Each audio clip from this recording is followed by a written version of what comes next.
dito sa AOSC! Sobra! Tama, di pwedeng kalmado lang sumayaw. Dapat hataw talaga.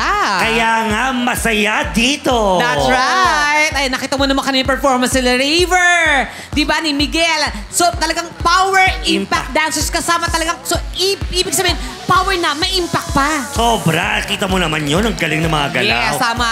At ito na nga, di ba, kasama din mga boys, mga girls na nagaganda dito. Uy, masaya naman tayo! Correct, masaya talaga dito. Yes, di ba? At higit sa lahat talaga, Independence Day. So, celebrate natin ngayon. Tama, yan. ito si Clifford, ang gwapo, batang-bata, di ba? Nag-aaral ba si Clifford, right?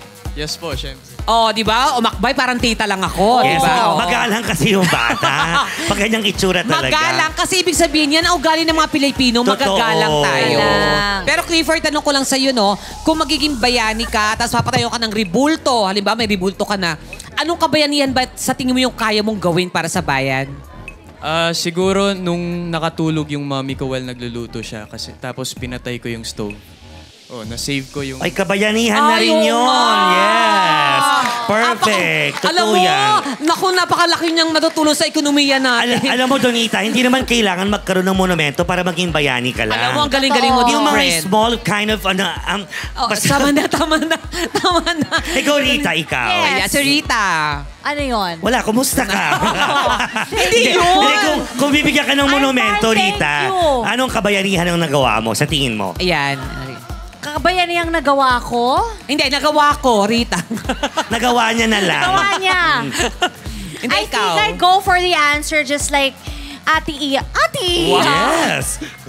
I don't need any I can be a hero in my own way. Wow. Just by giving birth to Uno, I'm already a hero. Correct. Wow, ang galing mo talaga. Perfect. Happy Mother's Day. Happy Thank Independence you. Day din. Ito lang si Allen, ikaw. Sa tingin, ito kasi, di ba, napakagwapong bata nito. Totoo. Yang kagwapuhan mo ba, may tuturing mo ba siya na parang pwede mong gawing ribulto, gano'n? Yes. Siguro ang kabayanihan na ginawa ko, magtapon ng basura sa tamang basurahan. Oo. Kasi mahusay. pangit naman magtapon ka ng basura sa kapitbahay. Hindi naman sa inyo yun. Oo, mali Hindi, yun. tama naman talaga yun, di ba? Simpleng way na mga ginagawa ng mga Pilipino, tamang pagtapon ng basura, tamang pagpapark, sa lahat na kahit maliit lang yan, sa sarili mo lang, meron niyang may tutulong at makakakonek ka sa ibang tao. Di ba? Tama yan, Miss Donita. Kaya bayani ka na sa tingin ko Nako, ngayon. mas lalo ka na. Wait Kaya lang kami, tinanong nyo kayo. Ano Si bang... Lizelle. Si Lizelle muna. Sasagot Oo. kami. Oo. Eto, Lizelle.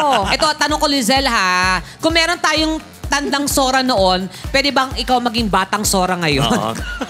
Ayaw mo ng tandang bata. Pwede naman. Hindi, ikaw, sa pwede tingin ba mo? yun? Hindi, pag bayani. Oo, ikaw, paano ka makakatulong or anong... Paano ako naging bayani o nakatulong? in your own Ay, ways. na-rescue ko yung mga cats ko. Ay, tama. Ayan. Oo. Cats. Mga pets, ganyan. So talaga yung mga... Yung Yes. mga ganun yun, di ba? Yung nakikita natin mga nasa kalsada ng mga aso, di ba? Nagre-rescue siya ng mga Nagre-rescue siya ng bongga ganun. yan. Oo, Tama. syempre. Ako, ang dami ko din pets. Oo. Talaga ba? Yes. Di ba Kaya- nga naisama nga kita ngayon? Wow! Okay. Wow! Sorry, friend. Wow! Ayan, tumahol na.